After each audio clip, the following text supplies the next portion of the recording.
Hello students, how are you? Welcome back Mehta school digital classes.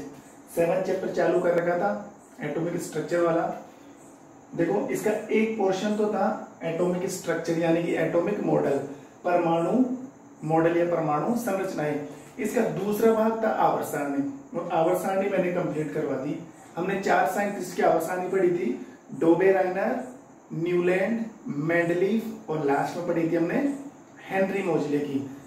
बस इस chapter का एक लास्ट पड़ाव हम ऐसे बोल सकते हैं, एक लास्ट यू बोल सकते हैं, एक लास्ट कड़ी बच गई इस चैप्टर की, और वो लास्ट की कड़ी है तत्वों की आवर्तिता। तो आज का हमारा टॉपिक यही है, तत्वों की आवर्तिता, periodicity of elements, periodicity of element. देखो, तत्व आप जानते हो, आवर्तिता का मतलब क्या होता है, सुनना ध्यान से।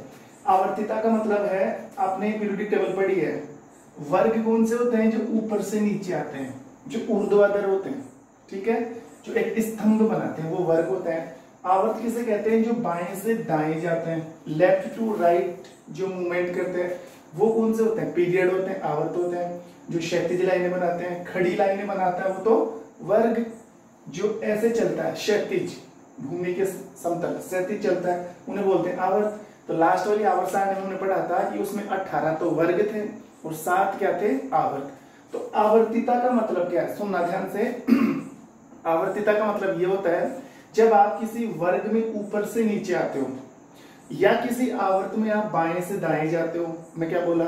जब किसी वर्ग में आप ऊपर से नीचे आते हो, जब किसी आवर्त में आप बाएं से दाएं चलते हो, तो तत्वों के गुणों में क्या परिवर्तन होता है? देखो, परिवर्तन तो होगा, डेफिनेटली होगा। पहले आवर्त से अगर आप बाएं से दाएं चल रहे हो, तो पहला वर्ग, दूसरा वर्ग, तीसरा वर्ग, चौथा वर्ग, इनमें तत्वों की संख्या बदल रही कि नहीं बदल रही? तत्वों का आकार बदल रहा है कि नहीं बदल रहा? तत्वों की त्रिज्याएं बदल रही कि नहीं बदल रही है? तो आप बाएं से दाएं चलोगे तो भी तत्वों के गुणों में परिवर्तन तो होगा। अगर आप ऊपर से नीचे चल रहे हो तो भी तत्वों के गुणों में क्या होने वाला है? परिवर्तन होगा, बिल्कुल परिवर्तन होगा। ऊपर से नीचे आओगे तो परमाणु क्रमांक भी बढ़ेगा, ऊपर से नीचे आओगे तो परमाणु भार भी बढ़ेगा, ऊपर से नीचे आओगे तो परमाणु का आकार भी बढ़ेगा, परमाणु की त्रिज्या भी बढ़ेगी, आयनिक त्रिज्या बढ़ेगी, इलेक्ट्रोनेगेटिविटी भी बढ़ेगी, बहुत सारी चीजें बढ़ेगी, मेटालिक नॉन मेटालिक प्रॉपर्टीज भी बढ़ेगी। तो आवर्तिता का मतलब यही है, जब किसी वर्ग में आप ऊपर से नीचे चलते हो और जब किसी आवर्त में आप बाएं से दाएं जाते हो, तो तत्वों के गुणों में बैक टू बैक क्या आते रहते हैं? चेंजेस आते रहते हैं। और इन्हीं तत्वों के गुणों में जो परिवर्तन होता है, तत्वों की प्रॉपर्टीज में जो चेंजेस आते हैं, उसे ही बोला जाता है तत्वों की आवर्तिता। बिल्कुल सीधा सा कॉन्सेप्ट है।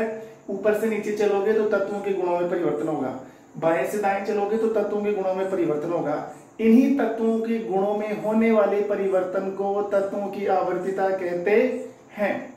अब आपको कम से कम तत्वों के 8 गुण पढ़ने हैं। आपको तत्वों के कितने गुण पढ़ने हैं? 8। और देखना है उन 8 गुणों में कि उन गुणों में ऊपर से नीचे आने पर क्या परिवर्तन हुआ, बाएं से दाएं गए तो क्या परिवर्तन हुआ। ऊपर से नीचे का नाम आ जाए ना तो समझ लेना वर्ग में चल रहे हैं। किस में चल रहे हैं? वर्ग में। बाएं से दाएं का नाम आ जाए ना तो समझ लेना आवर्त में चल रहे हैं। देखते हैं, बाकी इसका मतलब तो समझ गए ना। तो देखो, 8 गुण कौन कौन से, पहले मैं आपको गिनवा दूं। देखो, फर्स्ट चीज सबसे पहला पढ़ा जाएगा प्रभावी नाभिकीय आवेश। ये क्योंकि ये सबसे मेन चीज है, सबसे मेन चीज, इफेक्टिव न्यूक्लियर चार्ज, प्रभावी नाभिकीय आवेश। इसको समझ लोगे ना, समझ लेना 7 गुण समझ में आ गए, हो गया काम। पहला है प्रभावी नाभिकीय आवेश, दूसरा है परमाणु की त्रिज्या, तीसरा है आयन की त्रिज्या मतलब आयनिक त्रिज्या, आयोनिक रेडियस, ठीक है। चौथा है विद्युत ऋणता, पांचवा है इलेक्ट्रॉन लब्धि एंथैल्पी, छठा है आयनन एंथैल्पी, सातवां है परमाणु का आकार, और आठवां है धात्विक और अधात्विक गुण। इन गुणों के बारे में हमें पढ़ना है, ठीक है। तो सबसे पहले ले लेते हैं हम प्रभावी नाभिकीय आवेश। सबसे पहले प्रभावी नाभिकीय आवेश, प्रभावी नाभिकीय आवेश, effective nuclear charge, effective nuclear charge.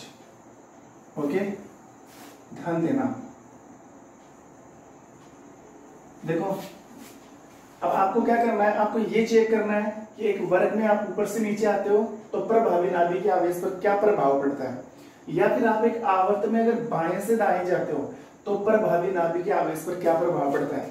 प्रभाव पड़े ना पड़े, सबसे पहले ये तो समझो कि प्रभावी नाभिकीय आवेश क्या चीज होती है। जब आपको ये चीज समझ में आ जाएगी तो उसका भी पता लगा लेंगे। ठीक है, देखो प्रभावी नाभिकीय आवेश किसे कहते हैं, नाम से ही पता लग रहा है। नाभिकीय का मतलब है नाभिक। तो देखो किसी भी परमाणु के मध्य में क्या होती है, नाभिक, और परमाणु के चारों तरफ क्या होती है, कक्षाएं। नाभिक का चार्ज होता है प्लस, क्योंकि नाभिक में होता है प्रोटॉन न्यूट्रॉन। प्रोटॉन पर प्लस चार्ज होता है, न्यूट्रॉन पर कोई चार्ज नहीं होता है। Neutron is a neutral particle. तो जब उसके ऊपर कुछ है ही नहीं तो उसको क्यों गिने। पॉजिटिव चार्ज किसके ऊपर है, प्रोटॉन। प्रोटॉन है positive charge in nucleus, so it is a valuable for have positive charge. देखो प्रोटॉन के ऊपर पॉजिटिव चार्ज है तो नाभिक का चार्ज क्या माना जाएगा, प्लस। कक्षाओं में कौन घूमता है, इलेक्ट्रॉन। कौन घूमता है, कक्षाओं में घूमने वाला इलेक्ट्रॉन बाबा। तो इलेक्ट्रॉन पर कौन सा चार्ज होता है, माइनस। कौन सा चार्ज होता है, माइनस। अब सीधी सी बात है, नाभिकीय आवेश, तो नाभिक में तो कौन सा आवेश होता है, फटाफट बोलो। नाभिक में आवेश है प्लस। नाभिक में कौन सा आवेश है, प्लस। तो ये जो नाभिक का आवेश है ना, ये इलेक्ट्रॉनों को खींचता है। नाभिक का जो आवेश है, नाभिक का जो चार्ज है, वो इलेक्ट्रॉनों को खींचता है, और इसी चीज को बोला जाता है प्रभावी नाभिकीय आवेश। इसकी सटीक डेफिनेशन क्या होगी, नाभिक में पाए जाने वाले प्रोटॉनों के द्वारा इलेक्ट्रॉनों पर लगने वाले बल को। नाभिक में प्रोटॉन है, इलेक्ट्रॉन पर क्या लगा रहा है, बल। इलेक्ट्रॉनों को अपनी तरफ खींचेगा, आजा इलेक्ट्रॉन आजा। इलेक्ट्रॉनों को क्या कर रहा है, अपनी तरफ खींच रहा है। प्रोटॉनों का बल लगता है किसके ऊपर, इलेक्ट्रॉनों पर, और इसी बल को बोला जाता है प्रभावी नाभिकीय आवेश। नाभिक वर्ड इसलिए आया क्योंकि प्रोटॉन किसके अंदर होता है, नाभिक में। तो नाभिक के द्वारा या प्रोटॉनों के द्वारा इलेक्ट्रॉनों पर लगने वाले बल को क्या कहते हैं, प्रभावी नाभिकीय आवेश। I hope what was understood, आप लोगों को समझ में आया होगा। ठीक है, तो ये चीज तो आप समझ गए कि प्रभावी नाभिकीय आवेश क्या होता है। सीधी सी बात है, प्रोटॉन्स का इलेक्ट्रॉन्स पर लगने वाला फोर्स यानी कि बल, प्रोटॉनों का इलेक्ट्रॉनों पर लगने वाला बल क्या कहलाता है, प्रभावी नाभिकीय आवेश। अब ध्यान देना, आपको ये चीज तो आपके समझ में आएगी। अब आप सोचो, एक वर्ग में अगर आप ऊपर से नीचे आते हो, एक वर्ग में, वर्ग का नाम आते ऊपर से नीचे, तो फिर इस प्रभावी नाभिकीय आवेश पर क्या प्रभाव पड़ने वाला है। या फिर आवर्त में बाएं से दाएं चल रहे हो तो इस प्रभावी नाभिकीय आवेश पर क्या प्रभाव पड़ने वाला है। सबसे पहले पढ़ते हैं वर्ग के लिए, बस यही चीजें पढ़नी है आपको। कोई भी पॉइंट डालोगे ना, पहले वर्ग के लिए पढ़ोगे फिर आवर्त के लिए पढ़ोगे। अब वर्ग का नाम आता है, आप क्या समझ जाओगे, अपवार्ड टू डाउनवार्ड, ऊपर से नीचे। अब आप सोचो, ध्यान से समझना, एक वर्ग में मान लो हम ऊपर से कहां आ रहे हैं, नीचे आ रहे हैं, ऊपर से नीचे आ रहे हैं। तो सोचो, जैसे मान लो अगर आप ऊपर से नीचे आते हो, जैसे मैं कोई सा भी एक वर्ग लिख दूं, मैं ये लिख देता हूं, बिना इलायची गरम इंडिया टी। ये वर्ग मैंने लिख दिया। कौन सा वर्ग है, 13वां वर्ग। कौन सा वर्ग है, 13वां वर्ग लिख दिया। तो ये बोरोन का परमाणु क्रमांक कितना होता है, 5। एल्यूमिनियम का परमाणु क्रमांक कितना होता है, 13। मतलब ऊपर से नीचे आ रहे हैं, ऊपर से नीचे आ रहे हो। तो ऊपर से नीचे आने पर क्या होता है, कक्षाओं की संख्या बढ़ जाती है। ऊपर से नीचे आने पर कक्षाओं की संख्या बढ़ जाती है। देखो कैसे, बोरोन का इलेक्ट्रॉनिक विन्यास कितना होता है, 1s2 2s2 2p1, यही होता है, 2 2 4 और 1 5। एल्यूमिनियम का क्या होता है, 1s2 2s2 2p6 3s2 3p1। हमेशा हम बाहर वाले क्लास को देखते हैं तो इसके पास इलेक्ट्रॉन कितने, 3। इसके पास कितने हैं, सॉरी, इसके पास तो कितने हैं, 3 है। लेकिन आप देखो यहाँ पर क्लास कितनी है, 1 और 2, मात्र कितनी क्लास है, 2। यहाँ पर क्लास कितनी है, 1 2 और 3, कितनी क्लास है, 3। तो क्लास की संख्या बढ़ी कि नहीं बढ़ी, क्लास की संख्या बढ़ी कि नहीं बढ़ी, या प्रोफेसर बढ़ रही। जैसे आप जाओगे ना, यहाँ पर दूसरा कोर्स है, यहाँ पर तीसरा कोर्स है, फिर यहाँ पर कौन सी क्लास आ जाएगी, चौथी, यहाँ पर कौन सी क्लास आएगी, पांचवी, यहाँ पर कौन सी क्लास आ जाएगी, छठी। मान लो नाभिक से कक्षाओं की संख्या बढ़ती जा रही है, नाभिक से कक्षाओं की संख्या बढ़ती जा रही है, तो नाभिक की पकड़ भी कमजोर होती जा रही है, किसके ऊपर, इलेक्ट्रॉनों के ऊपर। दो ही क्लास है इसमें, कितनी क्लास है, दो ही क्लास है। तो नाभिक क्या करता है, उन दोनों क्लासों के इलेक्ट्रॉनों को पकड़ के रखता है, ज्यादा बल लगाएगा। फिर जैसे जैसे तीसरी क्लास बढ़ेगी, मतलब दूरी बढ़ रही है, देखो यहाँ पर दो ही क्लास है, एक और दो, ये नाभिक है। यहाँ पर तीन क्लास है, ये नाभिक, एक दो तीन। यहाँ पर चार क्लास है, एक दो तीन चार। जैसे जैसे बढ़ता जाएगा क्लास बढ़ जाएगी। सोचो यहाँ पर प्रोटॉन है, ये किस पर बल लगा रहा है, इलेक्ट्रॉन पर। तो दूरी कम है ना, दूरी कम है, पकड़ के रखेगा मजबूती से, निकलने नहीं देगा इलेक्ट्रॉन को। यहाँ पर प्रोटॉन है, किस पर बल लगा रहा है, इलेक्ट्रॉन पर। तो इसकी तुलना में तो दूरी बढ़ गई ना, और दूरी बढ़ती है ना तो पकड़ कमजोर हो जाती है। सीधी सी बात है, हमने किसी लड़के को पकड़ रखा है, ऐसे हमारे पास में पकड़ लिया, तो मजबूती से उसने पकड़ रखा, हम छोड़ नहीं सकते। जैसे जैसे वो लड़का हमसे दूर जाता जाएगा, हमारी पकड़ क्या होती जाएगी, छूटती जाएगी। तो यहाँ पर प्रोटॉन है, यहाँ पर इलेक्ट्रॉन पर बल लगा रहा है, तो सोचो कितनी दूरी हो गई।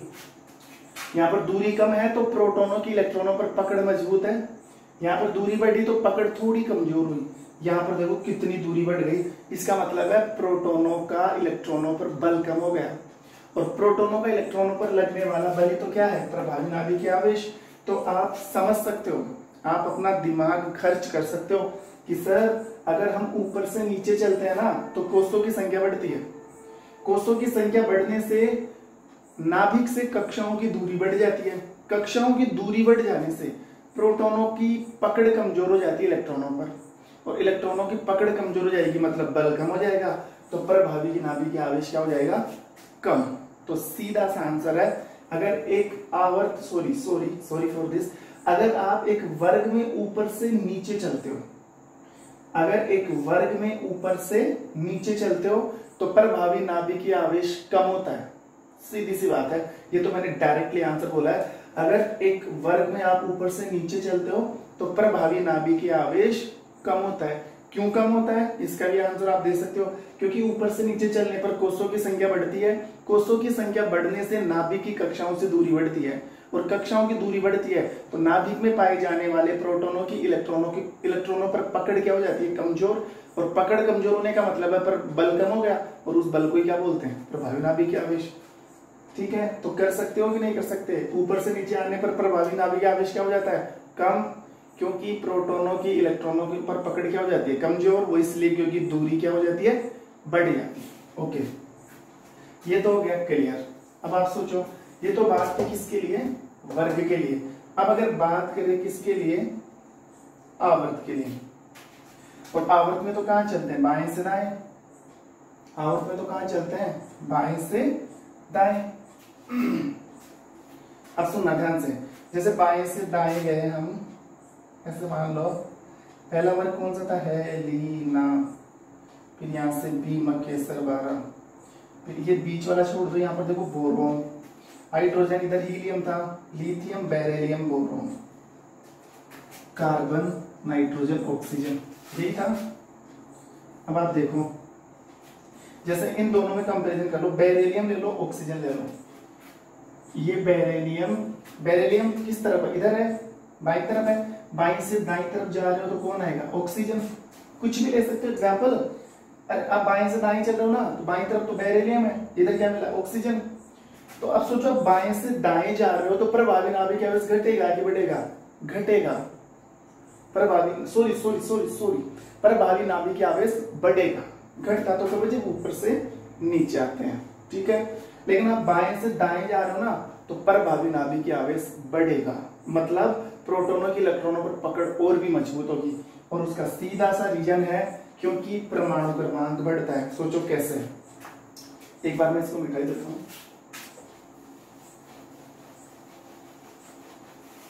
देखो, आप किसके लिए पढ़ रहे हो, आवर्त के लिए। किसके लिए पढ़ रहे हो, आवर्त के लिए। जैसे मान लो ये बेरिलियम है और ये इधर गए तो क्या मिला, ऑक्सीजन। कुछ भी ले सकते हो एग्जाम्पल। बेरिलियम कितने नंबर पे आता है, 4 नंबर पर। ऑक्सीजन कितने नंबर पर, 8। तो बाएं से दाएं जा रहे हैं तो परमाणु क्रमांक बढ़ रहा है और परमाणु भार भी बढ़ रहा है, दोनों चीज बढ़ रही है। मतलब यहाँ पर कितने, बेरिलियम के पास कितने प्रोटॉन है? आप कहोगे सर बेरिलियम के पास 4 प्रोटॉन है, क्योंकि परमाणु क्रमांक की क्या होते हैं? प्रोटॉन।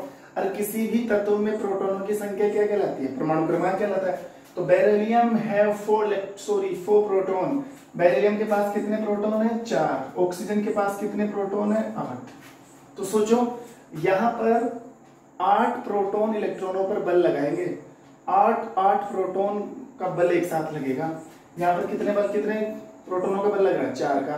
एक तो 4 ही आदमी बल लगाए, एक 8 आदमी बल लगाए, तो बल ज्यादा किसका होगा? सीधी सी बात है 8 आदमियों का। तो यहाँ पर तो 4 इलेक्ट्रॉन ही किसको, 4 प्रोटॉन ही किसको खींच रहे हैं? इलेक्ट्रॉन को। यहाँ पर 8 प्रोटॉन किसको खींच रहे हैं? इलेक्ट्रॉन को। तो इधर बल ज्यादा है, इधर बल ज्यादा है, और वो खींचने वाला बल क्या कहलाता है? प्रभावी नाभिकीय आवेश। प्रभावी नाभिकीय आवेश एक फोर्स है जो एग्जर्ट किया जाता है प्रोटॉन के द्वारा ऑन इलेक्ट्रॉन्स। तो अगर आप बाएं से दाएं जा रहे हो तो इसका आंसर यही है, बाएं से दाएं जाने पर परमाणु क्रमांक बढ़ता है, अर्थात प्रोटॉनों की संख्या बढ़ती है। प्रोटॉनों की संख्या बढ़ने से बल भी बढ़ जाता है, जिससे प्रभावी नाभिकीय आवेश का मान बढ़ जाता है। ये लो, एक पॉइंट तो तुम्हारे माइंड में मैंने फिट कर दिया कि अगर एक आवर्त में आप बाएं से दाएं चलते हो तो प्रभावी नाभिकीय आवेश का मान बढ़ता है, जबकि एक वर्ग में आप ऊपर से नीचे आते हो तो प्रभावी नाभिकीय आवेश का मान कम हो जाता है। क्यों कम हो जाता है वो हम पढ़ चुके हैं। ठीक है, तो पहला पॉइंट तो क्या हो गया? कंप्लीट। कौन सा? प्रभावी नाभिकीय आवेश।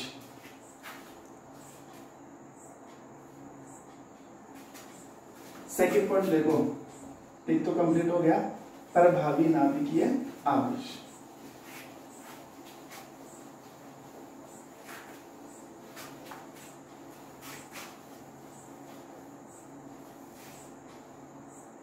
सेकंड पॉइंट है परमाणु त्रिज्या, एटॉमिक रेडियस। एटॉमिक रेडियस देखो, ऐसे हमें कितने पॉइंट पढ़ने हैं? 8 पॉइंट। एक तो पढ़ चुके हैं, ये कौन सा है? दूसरा। पहला तो पढ़ लिया ना, प्रभावी नाभिकीय आवेश। अब उनके गुणों में देखना क्या हो रहा है, वर्ग के लिए और आवर्त के लिए। वैसा ही आपको इसके लिए देखना है कि एक वर्ग में अगर आप ऊपर से नीचे आते हो तो परमाणु त्रिज्या पर क्या प्रभाव पड़ने वाला है। एक आवर्त में बाएं से दाएं जा रहे हो तो परमाणु त्रिज्या पर क्या प्रभाव पड़ने वाला है। लेकिन उससे भी पहले हमें समझना है परमाणु त्रिज्या। परमाणु की त्रिज्या क्या होती है? देखो, परमाणु त्रिज्या किसे कहते हैं? नाभिक से लेकर बाह्यतम कोश के बीच की दूरी। जैसे सुनना ध्यान से, ये नाभिक है, ये नाभिक है। अब देखो, ये पहली क्लास, ये दूसरी क्लास, ये तीसरी क्लास, ये चौथी क्लास। यहाँ नाभिक से लेकर ये पहली क्लास, दूसरी क्लास, तीसरी क्लास, चौथी क्लास। नाभिक से लेकर पहली क्लास की दूरी यही है, नाभिक से लेकर दूसरी क्लास की दूरी यही है, नाभिक से लेकर तीसरी क्लास की दूरी भी दूरी ये है, और नाभिक से लेकर चौथी क्लास की दूरी ये है। तो बताओ, अगर आप एक परमाणु के आकार का या परमाणु की त्रिज्या का पता लगाओगे तो अगर आप सोचोगे सर ये त्रिज्या है, नाभिक से लेकर पहली क्लास के बीच की दूरी, ये परमाणु की त्रिज्या है। अगर परमाणु की त्रिज्या ये हुई तो फिर इन क्लासों का क्या मतलब हो? इन क्लासों का, मान लो ये परमाणु एक गोला है, ये इसका सेंटर पॉइंट है और ये इसकी परिधि है। तो हम पढ़ते हैं ना मैथ्स में कि केंद्र बिंदु से लेकर परिधि तक की दूरी क्या होती है? त्रिज्या होती है। तो ध्यान रखना, जो सबसे बाहर वाली कक्षा होती है ना, सबसे बाहर वाली कक्षा, वहां तक की दूरी देखी जाती है, ना कि तीसरी, दूसरी या पहली। मान लो चौथी क्लास सबसे बाहर है तो चौथी, अगर चौथी क्लास नहीं है तीसरी तो तीसरी तक देखी जाएगी, तीसरी क्लास नहीं है दूसरी तो दूसरी तक देखी जाएगी। तो सुनो, लिसन टू मी, नाभिक से लेकर बाह्यतम कोश या बाह्यतम कक्षा के बीच की दूरी क्या कहलाती है? परमाणु त्रिज्या। क्या बोला मैं? नाभिक से लेकर बाह्यतम कोश के बीच की दूरी या बाह्यतम कक्षा के बीच की दूरी क्या कहलाती है? परमाणु त्रिज्या। तो परमाणु त्रिज्या ये है, ना कि ये परमाणु त्रिज्या नहीं है। It's not atomic radius, that is atomic radius. ठीक है, यह परमाणु त्रिज्या है। अब आपको पता क्या लगाना है, पता ये लगाना है कि एक वर्ग में आप ऊपर से नीचे आते हो तो एटॉमिक रेडियस पर क्या इफेक्ट पड़ने वाला है। एक पीरियड में अगर आप लेफ्ट से राइट जा रहे हो तो एटॉमिक रेडियस पर क्या इफेक्ट पड़ने वाला है, पढ़ते हैं।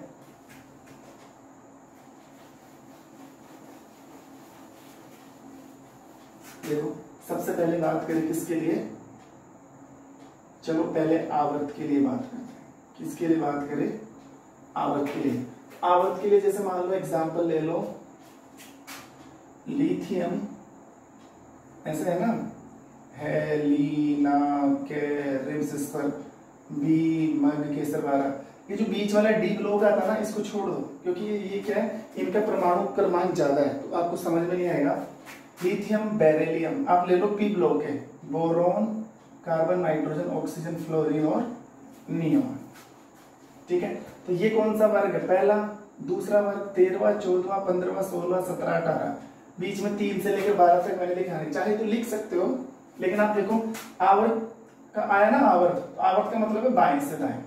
कोई सी भी एक लाइन उठा सकते हो आप पीरियोडिक टेबल से। तो सबसे अच्छा हम लिथियम वाली उठा लेते हैं। पहले आता है लिथियम, लिथियम से अगर राइट साइड में जाओगे तो बेरिलियम, फिर अगर आगे जाते हो तो बोरान, फिर अगर जाते हो boron, sorry lithium beryllium boron carbon nitrogen oxygen fluorine और नियोन। इनको तो छोड़ ही दो, लास्ट वाला तो नोबल गैस है, नेगेटिव गैस है, ऑक्सीजन तक देख लिया करो।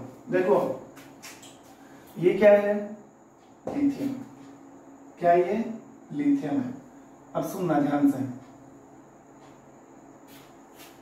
हाँ एक आवर्त में आप कहां से कहां जा रहे हो, एक आवर्त में आप जा रहे हो बाएं से दाएं। आवर्त में कहां से कहां जाते हैं, बाएं से दाएं। देखो एक आवर्त की बात करें तो हमने ये आवर्त उठा लिया, lithium beryllium boron carbon nitrogen oxygen fluorine. आप कोई सा भी एक आवर्त उठा सकते हो, जैसे लिथियम है। अब लिथियम की त्रिज्या कितनी होती है, लिथियम की त्रिज्या है 152 पिकोमीटर। ये जो रेडियस लेनी है ना आपको, त्रिज्या किस में लेनी है, त्रिज्या लेनी है पिकोमीटर में। किस में लेनी है, पिकोमीटर। और पिकोमीटर कितना होता है, 1 मीटर में 10 की घात 12 पिकोमीटर होते हैं। 1 मीटर में 10 की घात 12 पिको, मतलब बहुत छोटी यूनिट हो गई। तो सभी प्रकार की रेडियस, सभी प्रकार की त्रिज्याएं किस में लेनी है, पिकोमीटर में लेनी है। किस में लेनी है, पिकोमीटर में। 152, इसकी है 111, इसकी है 88, इसकी है 77, ये 74, ये 74 आ गया, ये 76 और ये 74। अब आप देखो एक आवर्त में आप कहां से कहां जा रहे हो, बाएं से दाएं। कहां से कहां, बाएं से दाएं। बाएं से दाएं जा रहे हो तो परमाणु त्रिज्या घट रही है कि बढ़ रही है, आप लोगों से घट रही है और घट ही रही है। यहाँ पर परमाणु त्रिज्या कितनी है, 152, यहाँ पर परमाणु त्रिज्या कितनी है, 64 पिकोमीटर। मतलब एक आवर्त में अगर आप बाएं से दाएं जा रहे हो तो परमाणु त्रिज्या घटती है, और वो इसलिए घटती है, सीधा सा आंसर है, क्योंकि एक आवर्त में अगर हम बाएं से दाएं जाएंगे ना तो प्रभावी नाभिकीय आवेश बढ़ता है। प्रभावी नाभिकीय आवेश बढ़ने का मतलब है प्रोटॉनों की पकड़ मजबूत हो गई, किसके ऊपर, इलेक्ट्रॉनों के ऊपर। तो प्रोटॉन क्या करेंगे, इलेक्ट्रॉनों को खींचेंगे। तो इलेक्ट्रॉन जब खींच कर आएंगे तो इलेक्ट्रॉन, आप किसी चीज को अगर हम ऐसे खींचे, जैसे मान लो एक गोला है और इस गोले को सेंटर पॉइंट के द्वारा ऐसे खींचा जाए, ऐसे चारों तरफ से बल लगे, तो फिर ये गोला क्या हो जाता है, सिकुड़ जाता है। सोचो बाएं से दाएं गए ना तो प्रभावी नाभिकीय आवेश बढ़ा, प्रोटॉनों की संख्या बढ़ी, तो प्रोटॉनों की संख्या बढ़ी तो प्रभावी नाभिकीय आवेश भी बढ़ा, और प्रभावी नाभिकीय आवेश बढ़ेगा ना तो वो इलेक्ट्रॉनों को खींचेंगे जोर से, और इलेक्ट्रॉनों को खींचने से परमाणु का आकार क्या हो जाएगा, सिकुड़ जाएगा। आकार सिकुड़ने का मतलब है त्रिज्या भी क्या हो गई, सिकुड़ गई। तो यही एक रीजन है, अगर आप बाएं से दाएं जाते हो ना तो परमाणु की त्रिज्या क्या हो जाती है, घट जाती है। और इसका आंसर यही देना है, इसलिए घट जाती है क्योंकि बाएं से दाएं जाने पर प्रभावी नाभिकीय आवेश बढ़ता है, जिससे प्रोटॉनों की इलेक्ट्रॉनों पर पकड़ मजबूत हो जाती है, और इलेक्ट्रॉनों पकड़ मजबूत हो जाने के कारण परमाणु का आकार सिकुड़ जाता है, जिससे त्रिज्या भी क्या हो जाती है, सिकुड़ जाती है। ये सब चीजें नोट्स में मिलेगी आपको, चिंता नहीं करनी, बिल्कुल एक एक लाइन नोट्स में लिखी हुई है, बस आप तो मतलब समझ गए, घट रही ना पहले 152, फिर इसकी 111 और इसको 88 घटती घटती, क्योंकि प्रोटोनों की पकड़ क्या होती जा रही है, मजबूत होती जा रही है। अब आप पता लगा सकते हो, ये तो बात थी किसकी, आवृत की। अगर आप एक वर्ग की बात करो, किसकी बात करो, वर्ग की, तो वर्ग में तो कहां से कहां आते हैं, ऊपर से नीचे। तो आप पता लगा सकते हो एक वर्ग में जब हम ऊपर से नीचे आते हैं तो परमाणु त्रिज्या का मान बढ़ता है। क्यों बढ़ता है, क्योंकि कोषों की संख्या बढ़ती है, कोषों की संख्या बढ़ने से परमाणु का आकार बढ़ता है, नाभिक की इलेक्ट्रॉनों से दूरी बढ़ती है जिससे पकड़ कमजोर हो जाती है, इसलिए परमाणु फैल जाता है और त्रिज्या भी क्या हो जाती है, बढ़ जाती है। जैसे एग्जांपल ले, आप वर्ग के लिए, वर्ग की बात करें, जैसे वर्ग की बात करें, वर्ग हमने ले लिया लिथियम,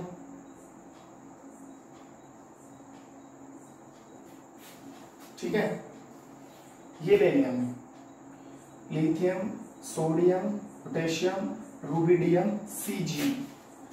ये कहां से कहां आते हैं, ऊपर से। अगर आप ऊपर से नीचे चलोगे ना तो लिथियम के, जैसे lithium hydrogen, helium, lithium 1s2 2s1, इसके पास अगर क्लास की बात करोगे ना तो इसके पास 2 ही कोष है, परमाणु सॉरी इलेक्ट्रॉनिक विन्यास से पता लगा सकते हैं। लिथियम 1s2 2s1, तो क्लास कौन सी वाली, बार वाली 2।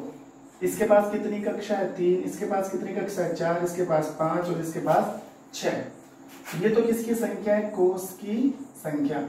और अगर आप त्रिज्या की बात करो, किसकी बात करें, त्रिज्या की बात करें, तो देखो लिथियम की त्रिज्या कितनी है, 152, इसकी त्रिज्या 186, इसकी त्रिज्या 231, इसकी 244 और इसकी 262। ये सब त्रिज्या पिकोमीटर में, सब त्रिज्या किस में है, पिकोमीटर में। अब आप सोचो, आप ऊपर से कहां आ रहे हो, नीचे, तो त्रिज्या घट रही है कि बढ़ रही है, बढ़ रही है ना त्रिज्या। यहाँ पर त्रिज्या 152 है, 186, 231, 244 बढ़ रही है।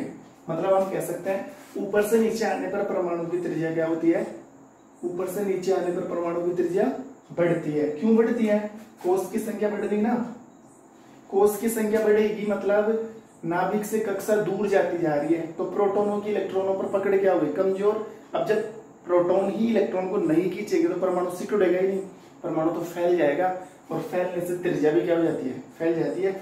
इसलिए हम कह सकते हैं कि अगर किसी वर्ग में आप ऊपर से नीचे आते हो तो परमाणु की त्रिज्या बढ़ती है, क्योंकि कोषों की संख्या बढ़ जाने से प्रोटोनों के इलेक्ट्रॉनों पर पकड़ कमजोर हो जाती है, जिससे परमाणु का आकार सिकुड़ता नहीं है और परमाणु त्रिज्या बढ़ जाती है। ठीक है, कर दोगे, समझ में आ गया।